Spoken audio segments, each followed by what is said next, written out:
वअशहदु अल्ला इलाहा इल्लल्लाह वहदहु ला शरीका लह वअशहदु अन्ना मुहम्मदन अब्दुहु व रसूलुहु अम्मा बअद फ़इन्न खैरल हदीस किताबुल्लाह व खैरल हदी हदी मुहम्मदिन सल्लल्लाहु अलैहि वसल्लम व शर्रल उमूरि मुहदसातुहा व कुल्लु मुहदसतिन बिदअह व कुल्लु बिदअतिन ज़लालह व कुल्लु ज़लालतिन फिन्नार। अऊज़ु बिल्लाहि मिनश शैतानिर रजीम। बिस्मिल्लाहिर रहमानिर रहीम। अलिफ लाम मीम। ज़ालिकल किताबु ला रैब फ़ीह हुदल लिल मुत्तक़ीन। वक़ाल अन्नबिय्यु सल्लल्लाहु तआला अलैहि वसल्लम खैरुकुम मन तअल्लमल क़ुरआन व अल्लमह। रब्बि इश्रह ली सदरी व यस्सिर ली अमरी वहलुल उक़दतम मिन लिसानी यफ़क़हू क़ौली रब्बि ज़िदनी इल्मा। आमीन। स्टेज पर तशरीफ़ फरमा निहायत ही मुअक्कर उलमाए किराम और मेरे सामने बैठे हुए बोरियों और बोरियों के अतराफ़ व अतनाफ़ क़ुर्बो जवार से तशरीफ़ लाए हुए निहायत ही मुअज़्ज़ज़ सामईन किराम, चूँकि टाइम बहुत कम मिला है इसलिए मेरी गाड़ी थोड़ा स्पीड चलेगी। मैं इधर उधर की बातें ना करके ये जो आप कुरान सुनने के लिए आए हैं, मकसद है कुरान और हदीस सुनना, बस इसी पर मैं कि कुरान कैसी किताब है और मक्के के काफिर कुरान सुनने के बाद कैसे मुसलमान हो जाते थे, किस नाहिये से वो कुरान को सुनते थे। और आज हम कुरान सुनते हैं बोरियों के जलसे में, बरहेट के जलसे में, दियाजूरी के जलसे में, करीब में कम से कम 15 से ये 20 जलसे होते हैं। हर जलसों में हम जाते हैं लेकिन हमारे अंदर तब्दीली क्यों नहीं आती है और हम किस नाहिये से सुनते हैं कि तब्दीली नहीं आती है। आज इस कुरान ही के ऊपर मैं कुछ बोलूँगा, लेकिन 2-4 मिनट थोड़ा सा मैं आप लोगों के दहन को दूसरी तरफ ले जाना चाहता हूँ ताकि बाद में आने वाली बातें आप कमा हक़्क़हू समझ सकें। चलिए मैं इधर उधर की बातें नहीं करूँगा, सुनिए। आपसे अगर पूछा जाए कि ये जो 1.5-2 लाख खर्चा करके आप ये जलसा करवा रहे हैं तो मकसद क्या है आप लोगों का? देखिए एक एक पॉइंट पर आप ध्यान दीजिएगा, एक एक। तो आप यही जवाब देंगे कि मौलाना हम लोगों का मेन मकसद है चंदा। देखिए मैं थोड़ी सी तमीज़ मान रहा हूं आप लोगों को समझाने के लिए, यही जवाब देंगे। 100% में 80% लोग यही जवाब देंगे कि मौलाना मेन मकसद है चंदा। 20% लोग ऐसे निकलेंगे जो ये कहेंगे कि मौलाना देखिए जलसे के नाम पे दावतो तबलीग का भी काम हो जाता है। दावत व तबलीग का, इस्लाह का कुछ काम हो जाता है, इसीलिए हम लोग हर साल जलसे कराते हैं, हर साल हम लोग जलसा कराते हैं। लेकिन दावत व तबलीग ये बराए नाम है, ये बराए नाम है। आप जो कह रहे हैं मेन मकसद चंदा है, बस यही चंदा है। लेकिन एक बात ये भी है कि देखिए ये मदारिस, ये मसाजिद दीने इस्लाम के मजबूत किले और मजबूत खंबे हैं। इन सब को मजबूत और मुस्तहकम रखना हमारा और आपका फरीदा बनता है, यह भी बात बरहक है। लेकिन दावत व तबलीग के कुछ उसूल होते हैं। ये देखिए कहीं कहीं ऐसा भी होता है कि गांव में जितने उलमा हैं सब एक साथ मिलके मीटिंग करके ये तय करते हैं कि चलिए हम लोग घर घर में तबलीग करेंगे। कभी ऐसा होता है? चलिए लोगों को नमाज की दावत देंगे, रोजे की दावत देंगे, दीन क्या चीज़ है हम समझाएंगे, कुरान क्या चीज़ है हम समझाएंगे, हदीस क्या चीज़ है हम समझाएंगे, शराब से रोकेंगे, जहेज जैसी लानत से हम रोकेंगे। कभी कभी मूड बना के उलमाए किराम एक टीम बनाते हैं। लेकिन देखने में आता है कि 10 रोज, 1 महीना, 15 दिन ये काम करने के बाद देखा जाता है कि शराबियों की तादाद ज्यादा है, बेनमाजियों की तादाद ज्यादा है। शराबी खड़े हो जाते, कहते हैं मौलवी कुछ काम नहीं मिला है, हम शराब पी रहे हैं तो अपने बाप के पैसे से पी रहे हैं, हम अपने पैसे से पी रहे हैं। ये देखिए शराबी जब एक्शन ले लेते हैं तो उलमा हजरात एक्शन का रिएक्शन ले लेते हैं, और जब उलमा रिएक्शन दे देते हैं तो पूरा जो एक सजा के और एक मंसूबे के तहत आगे बढ़ने की जो प्लानिंग होती है वो बिल्कुल बेकार हो जाती है, बिल्कुल बेकार। ये देखिए नबी करीम जनाब मुहम्मदुर रसूलुल्लाह सल्लल्लाहु ताला अलैहि वसल्लम दावत व तबलीग कैसे किए हैं, ये थोड़ा 5 से 7 मिनट में इस चीज को समझा दूं, उसके बाद मैं आगे बढ़ूंगा। देखिए नबी करीम जनाब मुहम्मदुर रसूलुल्लाह सल्लल्लाहु ताला अलैहि वसल्लम को जब हुक्म हुआ कि ऐ अल्लाह के रसूल, ऐ मेरे हबीब, आप ओपनली, खुलेआम, चुपके चुपके नहीं तो आप सीरत की किताबें पढ़िए, अल्लाह के रसूल चुपके चुपके से भी दावत देते थे। लेकिन जब अल्लाह की तरफ से आपको ऑर्डर मिल गया कि ऐ नबी आप ओपनली अलल ऐलान लोगों को दावत दीजिए, अलल ऐलान, तो जो लोग हज करने गए हैं, जो लोग उम्रा करने के लिए गए हैं, उनको मालूम होगा कि मक्का के करीब एक पहाड़ है जिसका नाम है कोहे सफा। ये देखिए अल्लाह के रसूल कोहे सफा के ऊपर चढ़ गए। मैं मुख्तसर बता रहा हूँ, लेकिन पहले एक चीज और बता दूं कि दावत व तबलीग कहाँ से शुरू करना चाहिए। चलिए हम कुरान देखते हैं, कुरान क्या कहता है। या अय्युहल्लज़ीना आमनू कू अनफुसकुम व अहलीकुम नार, पहले अपने आप के ऊपर तबलीग करो, व अहलीकुम, उसके बाद अहलो अयाल के ऊपर, खुद पहले जहन्नम की आग से बचो, उसके बाद अहलो अयाल को बचाओ, पड़ोसियों को दावत दो। आज ऐसा होता नहीं है, घर तो ठीक है नहीं, गांव ठीक है नहीं, समाज ठीक है नहीं, मोहल्ला ठीक है नहीं, लेकिन चले जाते हैं बोरिया बिस्तर बांध करके दूर चले जाते हैं तबलीग के लिए, जबकि ये ठीक नहीं है। पहले अपने आप सुधरो, बच्चों को सुधारो, अहलो अयाल को सुधारो, गांव को सुधारो, मोहल्ले को सुधारो, उसके बाद तुम दूसरी तरफ रुख करना। और चीज़ें हैं दावत व तबलीग के तरीके, मैं उधर नहीं जाऊंगा, नहीं तो टाइम खत्म हो जाएगा कि दावत व तबलीग कैसे करें, हम किस अंदाज में करें, नबी कैसे किए हैं, मैं उधर नहीं जाऊंगा। चलिए, तो जब आपको हुक्म हुआ कि अल्लाह के रसूल ऐ मेरे हबीब आप ओपनली दावत दीजिए, तो अल्लाह के रसूल कोहे सफा के ऊपर चढ़ गए।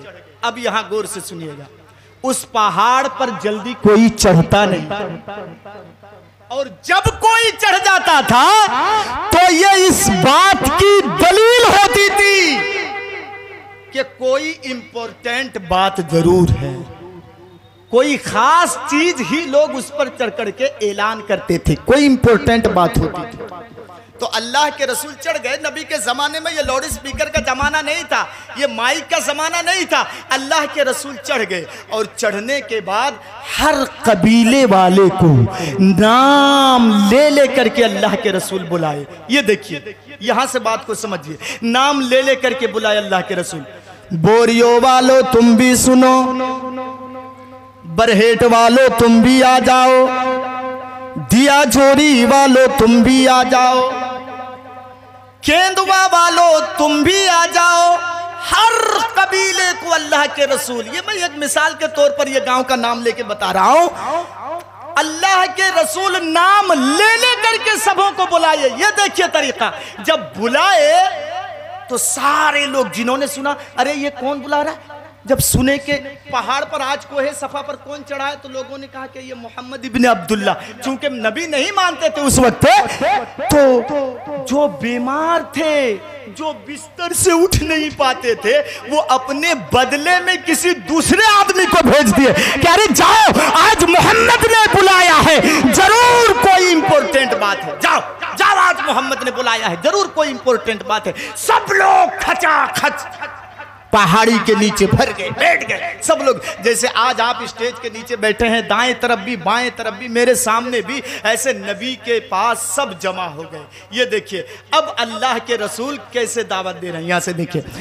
नबी करीम ने इरशाद फरमाया, लोगों सुनो, मैं ऊंची जगह पर खड़ा हूं, पहाड़ के ऊपर हूं, तुम लोग नीचे बैठे हो।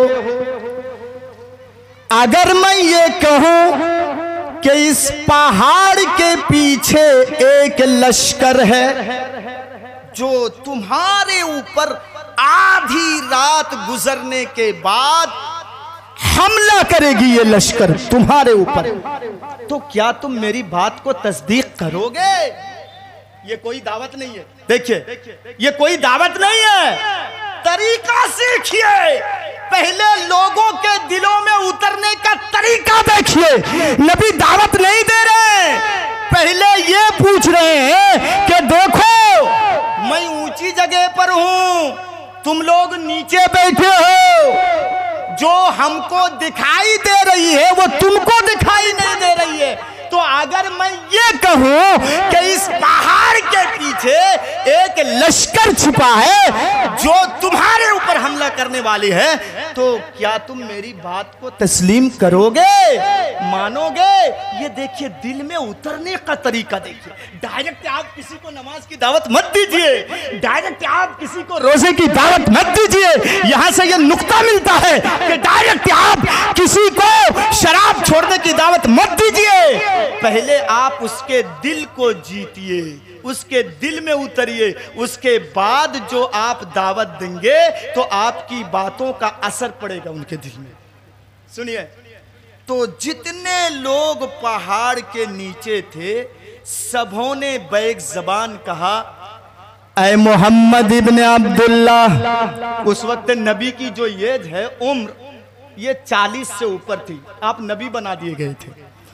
ऐ मोहम्मद इब्ने अब्दुल्ला,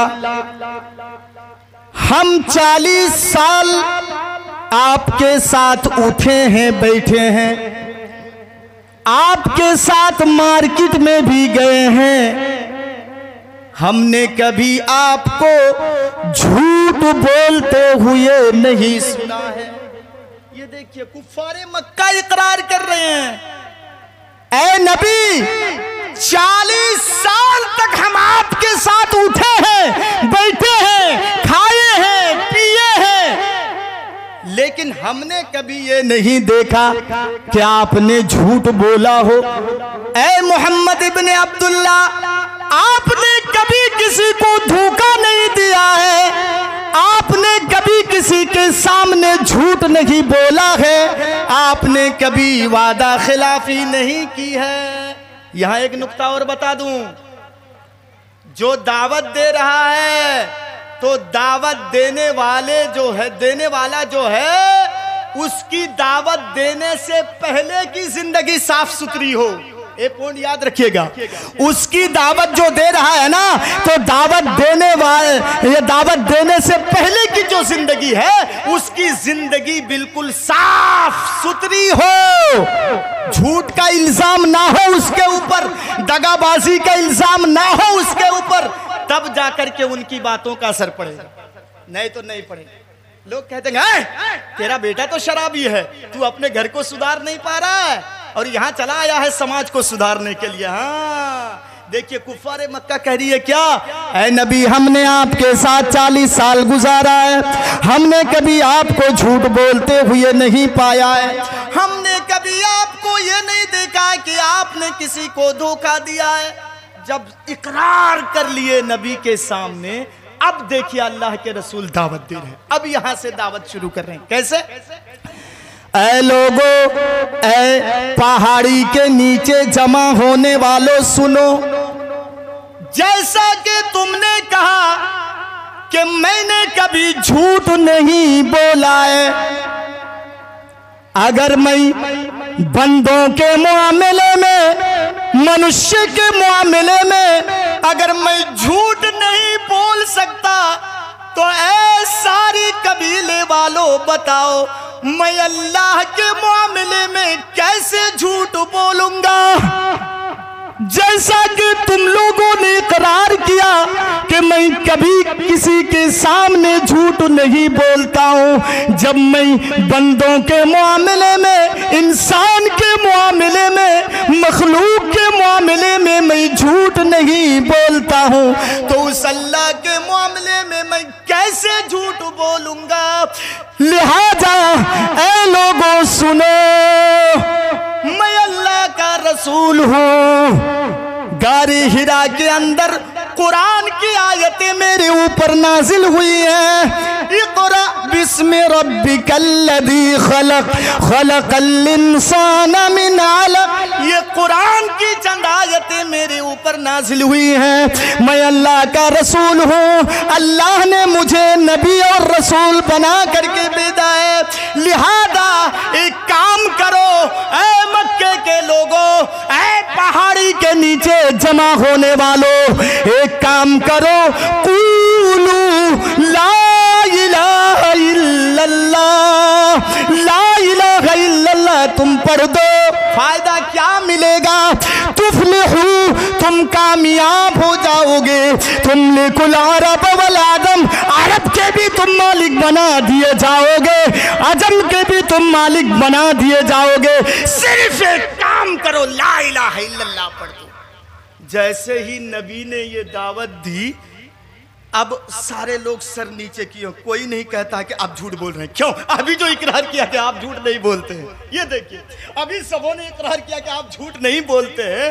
अब जब अल्लाह के रसूल ये कह दिए कि मैं अल्लाह का रसूल हूँ, अल्लाह ने मुझे नबी और रसूल बना करके भेजा है, लिहाजा मैं तुमको दावत दे रहा हूँ, एक काम करो, ला इलाहा इल्लल्लाह पढ़ दो, तुम लोग कामयाब हो जाओगे। सब सर नीचे किए हुए हैं, अब कोई जवाब देने की हिम्मत नहीं कर पा रहा है कि अभी तो हमने इकरार किया कि आप झूठ नहीं बोलते हैं। अब सब खामोश हैं। जब कुछ किसी ने जवाब नहीं दिया, तो नबी का अपना सगा चचा अबू लहब कहते हैं ना, इस घर को आग लग गई घर के चिराग से।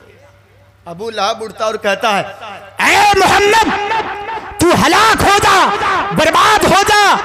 क्या इसीलिए तुमने हम लोगों को यहाँ बुलाया था, एक जगह जमा किया था, यही सुनाने के लिए हम इतने माबूदों की पूजा और परस्तिश को हम छोड़ दे, एक अल्लाह को हम मान ले? क्या इसीलिए बुलाया था?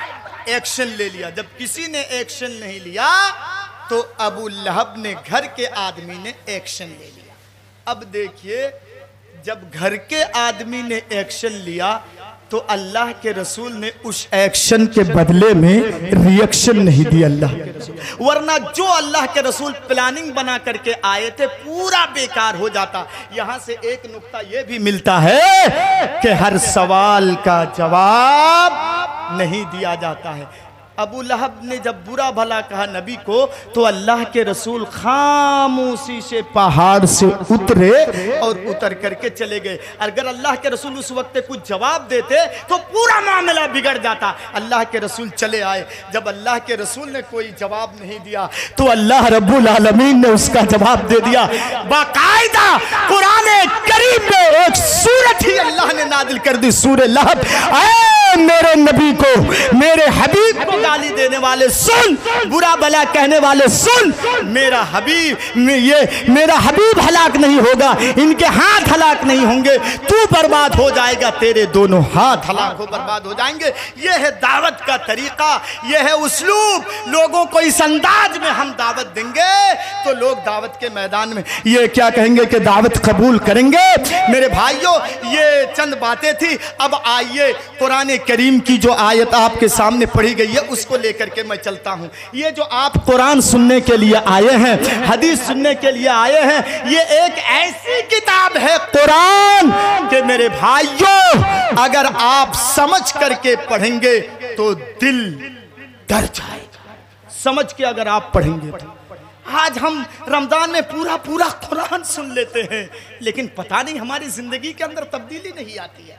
देखेंगे आप, कुरान जहां जहां से होकर के आया है, हर एक को बदल डाला है, चेंजिंग कर दिया है हर एक को। पूछूं मैं आपसे, सुनिए, साल में कितने महीने होते हैं? कितने महीने बोलिएगा मेरे साथ, तब जाकर के बात समझ में आएगी। कितने महीने होते हैं? 12 महीने। तो 12 महीने में आप मुसलमान हैं, हम मुसलमान हैं, इस्लाम के मानने वाले हैं, कुरान के मानने वाले हैं, हदीस के मानने वाले हैं। जरा ये तो बताइए कि अगर कोई गैर मुस्लिम आपसे ये पूछे क्या है मुसलमान, तू कुरान मानता है? हाँ, तो बताओ तो कुरान किस महीने में नाजिल हुआ है? तो आप क्या जवाब देंगे? क्या जवाब देंगे? बोलिए। ये स्टेज से नहीं, बल्कि आप देखें आप कितना सीखे हैं कुरान की मोटी मोटी, इस्लाम के बारे में मोटी मोटी चीजें आपको मालूम है कि नहीं? क्या जवाब देंगे आप? बोलिए। रमजान के महीने में, ये आप सुन चुके हैं खुतबे में, इसीलिए रमजान के महीने में ये कुरान नाजिल हुआ है। दलील शहरु रमजान अल्लज़ी उन्ज़िला फ़ीहिल कुरान। अच्छा, एक चीज मालूम हो गई, ये कुरान रमजान के महीने में नाजिल हुआ है। अच्छा, फिर अगर मैं आपसे पूछूं एक चीज, अब नंबर 2, इस पर गौर कीजिएगा। अगर मैं आपसे पूछूं कि महीने में तो दिन भी है रात भी है कि नहीं? महीने में दिन भी है रात भी है, दिन और रात को मिला के 24 घंटे होते हैं। तो अगर आपसे पूछा जाए, सवाल किया जाए कि बताओ तो कुरान दिन में नाजिल हुआ है कि रात में, आप क्या जवाब देंगे? क्या जवाब देंगे आप? ये देखिए खामोश हो गए। नहीं मालूम, लाख 2 लाख रुपये खर्च कीजिए आप, जलसे का कोई फायदा नहीं मिलता। इसीलिए शायद अल्लामा इकबाल ने कहा था, वो मुअज़्ज़ज़ थे जमाने में मुसलमान होकर, और आज हम खार हुए हैं तारिके कुरान होकर। कुरान को हमने भुला दिया है, इसीलिए हर जगह हम मारे जा रहे हैं, काटे जा रहे हैं। सुनिए मेरे भाइयों, नहीं मालूम? सुनिए, कॉपी कलम हो तो नोट कीजिए, वरना मोबाइल अगर है आपके सामने तो रिकॉर्ड चालू कर दीजिए। इस्लाम के बारे में मोटी मोटी चीजें हमको और आपको मालूम नहीं है। कुरान रात में नाजिल हुआ है। कब? बताइए, बोलिए। दिन में या रात में? दिन में या रात में? रात में। दलील कुरान करीम की ये सूरत आप पढ़ लीजिए, इन्ना अंज़लनाहु फी लैलतिल क़द्र। ये देखिए, अल्लाह ने लैलतुल क़द्र में इस कुरान को नाजिल किया है। तो 2 चीजें मालूम हो गई। एक, क्या रमजान में ये कुरान नाजिल हुआ है। नंबर 2, दिन या रात में, तो इसका जवाब भी हमको मिल गया कि रात में। अच्छा, कुरान का हाथ है? हाथ है कुरान का? बोलिए आप लोग, हाथ है? नहीं। पैर है? पैर है कुरान का? नहीं। तो जाहिर सी बात है कि कुरान का हाथ नहीं है, पैर नहीं है, तो इसका लाने वाला कोई होगा। होगा ना? तो किसने लाया? बोलिए, मालूम नहीं है? देखिए, यही है फायदा, कुरान से दूर रहने का यही है नतीजा मेरे भाइयों, यही है नतीजा। कुरान को लाने वाले का नाम जिब्राइल अमीन। अब सोच रहे हैं कि ये क्या नाम है, जिब्राइल अमीन, ये क्या नाम है? ये फरिश्ता है। क्या? फरिश्ता। जिब्राइल अमीन कुरान को लाए। अच्छा, ला करके किनको दिए? किनको? हमको और आपको दे दिए क्या? किसके ऊपर नाजिल हुआ ये कुरान? आखिरी नबी जनाबे मुहम्मदुर रसूलुल्लाह सल्लल्लाहु ताला अलैहि वसल्लम के ऊपर। कितनी चीजें हो गई? 4। और जिस उम्मत के ऊपर ये कुरान आया उस उम्मत को कुंतुम खैरा उम्मतिन उखरिजत लिन्नास के नाम से याद किया गया है। बोरियो वालों, अब देखो, ये कुरान जिस महीने में आया उस महीने की फजीलत को बढ़ा दिया। एक एक चीज देखिए, कुरान जिस रात में नाजिल हुआ उस रात को 1000 महीनों से बेहतर बना दिया। बोरियो वालों, तीसरा नुक्ता ये याद रखो, कुरान जिस फरिश्ते ने लेकर के आया वो फरिश्ता तमाम फरिश्तों के सरदार। कुरान जिस नबी के ऊपर आया वो नबी तमाम नबियों के सरदार। कुरान जिस उम्मत के ऊपर आया उस उम्मत को कुरान में कुंतुम खैरा उम्मतिन उखरिजत लिन्नास के नाम से याद किया गया है। ऐ मेरे कुरान सुनने के लिए पिंडाल के नीचे बैठे हुए भाइयों, सुनो, ये कुरान जो महीने की फजीलत को बढ़ा दे, ये कुरान जो रात को 1000 महीनों से बेहतर बना दे, ये कुरान जो फरिश्ते को तमाम फरिश्तों का सरदार बना दे, ये कुरान जो नबी को तमाम नबियों का इमाम बना दे, ये कुरान जो उम्मत को खैर उम्मत बना दे। ऐ बोरियो वालो, फैसला तुम ही करो कि इस कुरान को जो पढ़ेगा उसको क्या बनाएगा, इस कुरान को जो पढ़ेगा उसको क्या बनाएगा, फैसला खुद आप करें। इसीलिए अल्लाह ने पहले ही कह दिया है, अलिफ लाम मीम दालिकल किताबु ला रैबा फीह। इस किताब के अंदर किसी किस्म की शक व शुबा नहीं है, किसी किस्म की शक व शुबा नहीं, कोई गुंजाइश ही नहीं है शक व शुबा। और जिसने शक व शुबा की गुंजाइश की, अल्लाह ने उसको खुला चैलेंज कर दिया, व इन कुंतुम फी रैबिन मिम्मा नज़्ज़लना अला अब्दिना फअतू बिसूरतिम मिन मिथली। अगर तुम शक कर रहे हो कि मोहम्मद और उसके साथियों ने ये कुरान बना लिया है और ये लोगों के सामने पेश कर रहे हैं, तो तुम भी तो मेरे बंदे हो। तुम जो शक कर रहे हो तो चलो मैं चैलेंज करता हूं, तुम भी तो मेरे बंदे हो, जरा तुम भी बना के तो लाओ, तो लाओ। और उलमा बैठे हैं, वो सूरत नकरा है, सूरे बकरा जैसी 2.5 पारे वाली सूरत नहीं, छोटी सी सूरत ही तुम लाओ ना। सूरे बकरा जैसी 2.5 पारे वाली सूरत लाओगे तो तुम्हारी नानी मर जाएगी। हाँ, तुम छोटी सी सूरत कोई लाओ। मेरे भाइयों, आज भी कुरान का ये चैलेंज है, आज भी जो शक करते हैं। हुदल लिल मुत्तकीन। मैं जल्दी जल्दी जा रहा हूँ, छोड़ रहा हूँ, ये कर रहा हूँ इसलिए कि टाइम बहुत कम है। ये कुरान हिदायत है मुत्तकियों के लिए, अल्लाह से डरने वालों के लिए। यह खुसूसी तौर पर कहा गया है, नहीं तो दूसरी जगह में कुरान में यह कहा गया है हुदल लिन्नास, सारे लोगों के लिए हिदायत है, मुसलमानों के लिए भी, जैनियों के लिए भी, पारसियों के लिए भी, बुद्धिस्टों के लिए भी, हिंदुओं के लिए भी, सबके लिए ये कुरान हिदायत है, हिदायत है। लेकिन खुसूसी तौर पर ये कुरान हिदायत है अल्लाह से डरने वाले के लिए।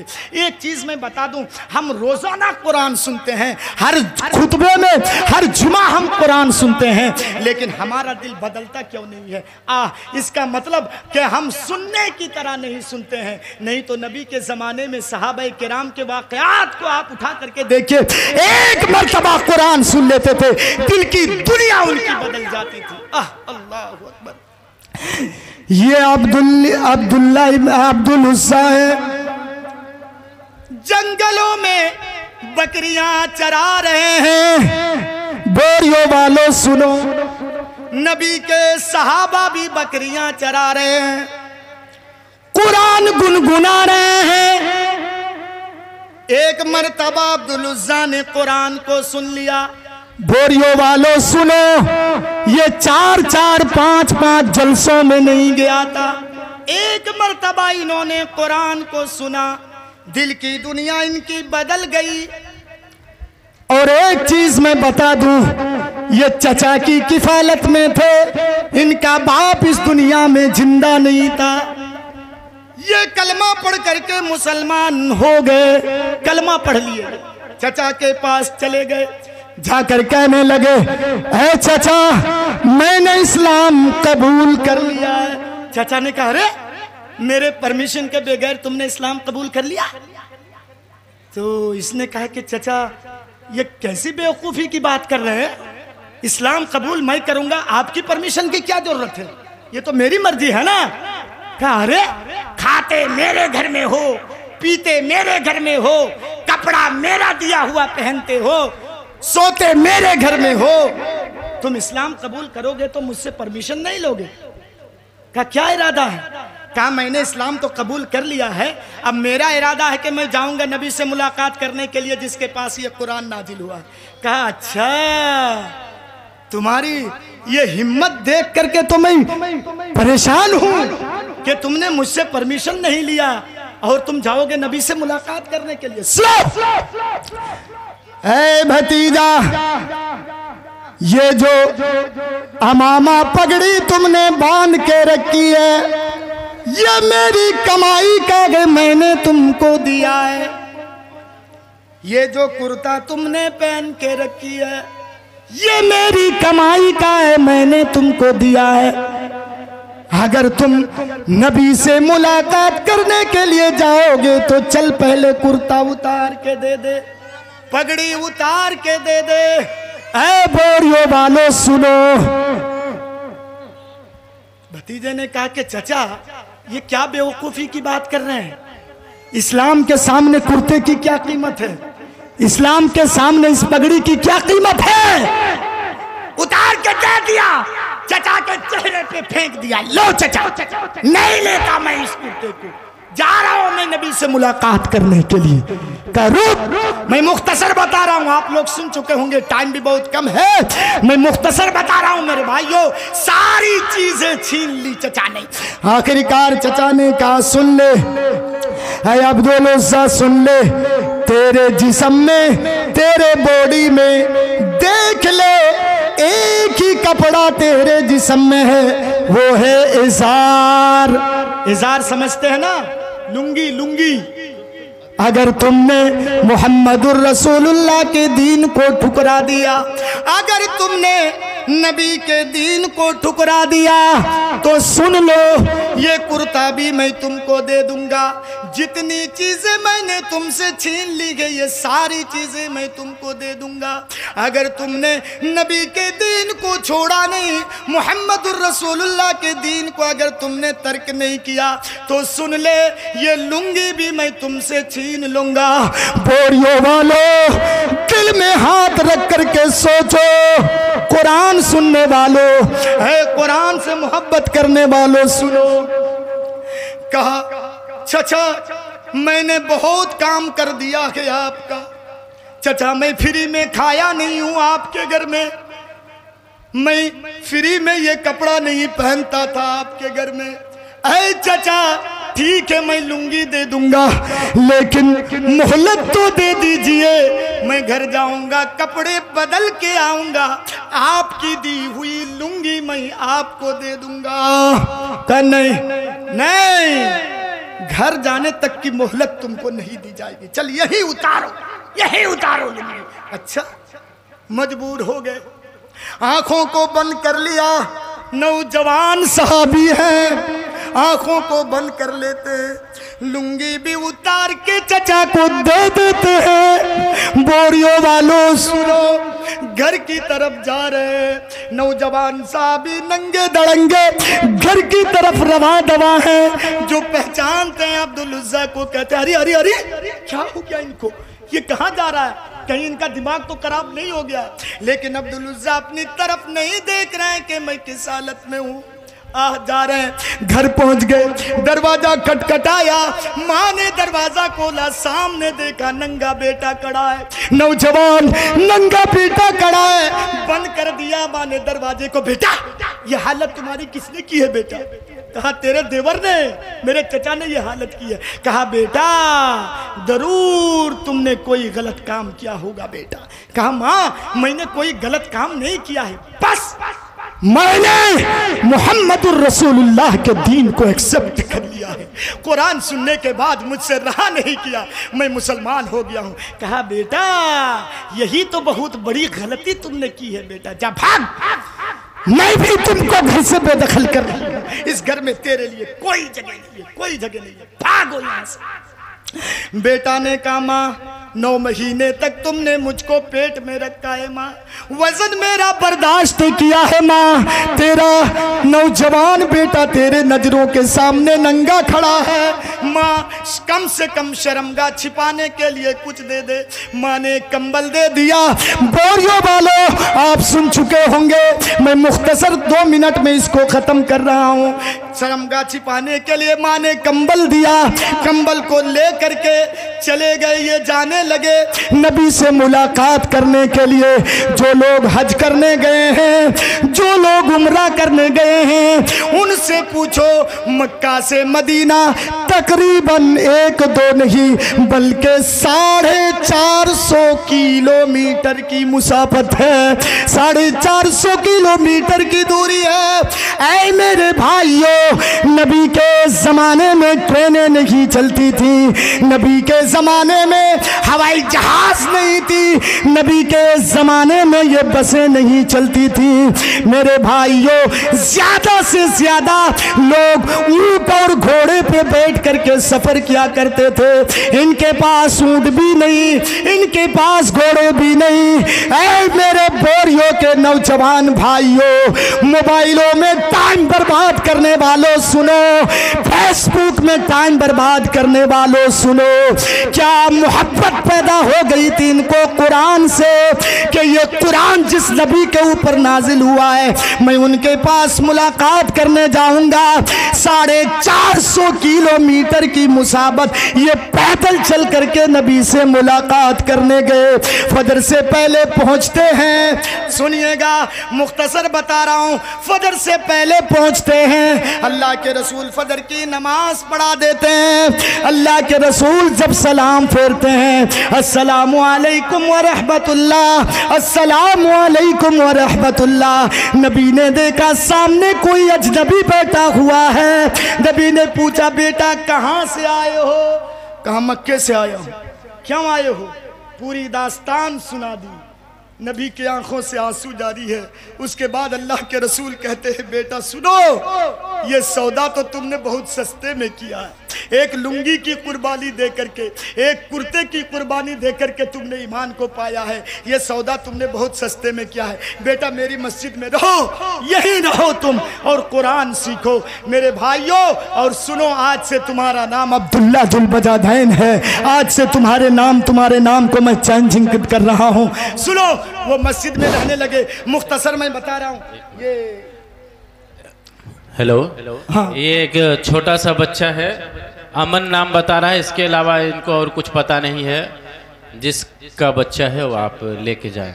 हाँ सुनिए थोड़ा गौर करके, मैं कहीं भाग ना जाऊं। सुनिए, उसके बाद मुख्तसर बता रहा हूं। अल्लाह के रसूल ने एक दिन जंग का मौका आ गया। ये मस्जिद में रहने लगे, मस्जिद नबवी में जंग का मौका आ गया। दौड़ करके आए, कहने लगे अल्लाह के रसूल मेरे लिए दुआ कर दीजिए ना, मैं जंग के मैदान में जाऊंगा, शहीद हो जाऊंगा, बगैर हिसाब किताब के जन्नत में चला जाऊंगा। अल्लाह के रसूल उल्टा दुआ कर दिए, अल्लाह मैं अब्दुल्ला की खून को काफिरों के लिए हराम करार दे रहा हूँ, किसी की तलवार इसके गर्दन पे ना चले। अब्दुल्ला ने कहा अल्लाह के रसूल ये कैसी दुआ कर रहे हैं? नबी ने कहा निकल जाओ जंग के मैदान में, जिस हालत में भी तुम्हारी मौत होगी तुम शहीद माने जाओगे। निकल गए। एक काफिला आगे आगे जा रहा है, एक काफिला पीछे पीछे जा रहा है। उसमें अल्लाह के रसूल भी हैं, हजरत अब्दुल्ला इब्ने मसूद भी हैं, हजरत अबू बकर सिद्दीक भी हैं, उसमें अब्दुल्ला जुल बजादैन भी हैं। मेरे भाइयों रास्ते में ये बीमार पड़ जाते हैं, बीमारी शिद्दत इख्तियार कर लेती है और सुनिए बोरियो वालों, रास्ते ही में इनका इंतकाल हो जाता है। तदफीन का बंदोबस्त अल्लाह के रसूल कर दिए। डेड बॉडी को कब्र में रखने के बाद अल्लाह के रसूल खुद कब्र में उतर गए और कब्र में डेड बॉडी को रखने के बाद मिट्टी उट्टी देने के बाद नबी की निगाहें आसमान की तरफ उठ गईं और अल्लाह के रसूल ने क्या कहा, ऐ अल्लाह, ऐ सारी कायनात के मालिक, ये जब मदीना आया था तब तेरा रसूल इस बंदे से खुश था, जब ये जंग के मैदान में निकल गया तब भी तेरा रसूल इससे खुश था, जब इसका इंतकाल हो गया तब भी तेरा रसूल इससे खुश था, और जब मिट्टी दे करके मैं फारिग हो गया हूँ अभी भी मैं इस बंदे से खुश हूँ।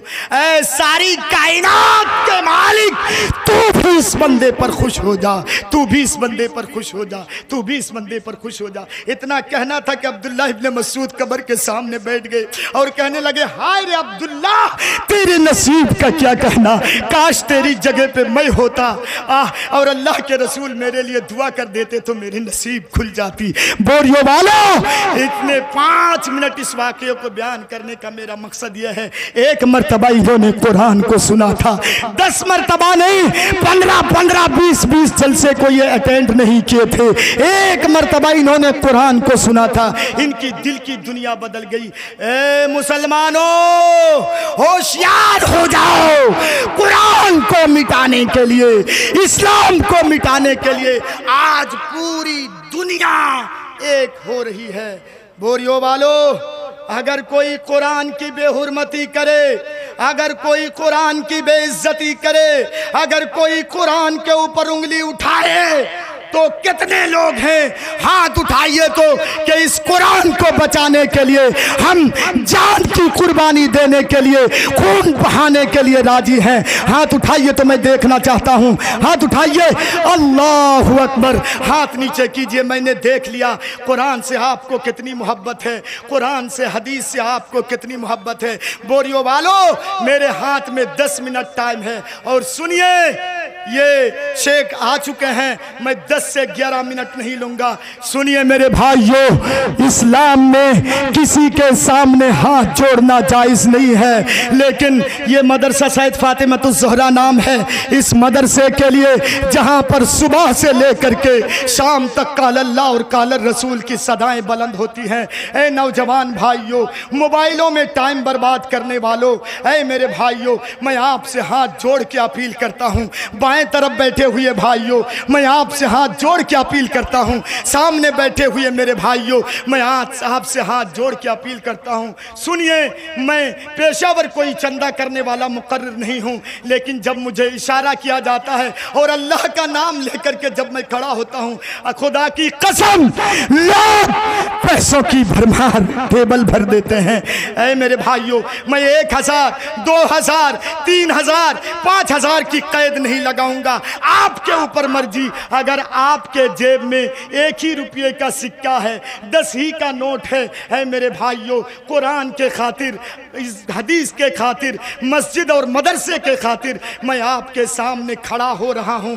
सब, एक भी आदमी नहीं छूटना चाहिए। मैंने आपके सामने हाथ जोड़ा है। रुपया और पैसे से मोहब्बत मत कीजिए, चाहे 1 ही रुपया हो, लेकिन डायरेक्ट मेरे हाथ में दीजिएगा। वहां से पीछे से 1 कदम, 2 कदम, 3 कदम जो आप चल के आएंगे, अल्लाह कदम कदम पे आपको सवाब देगा। हो सकता है यही 1 रुपया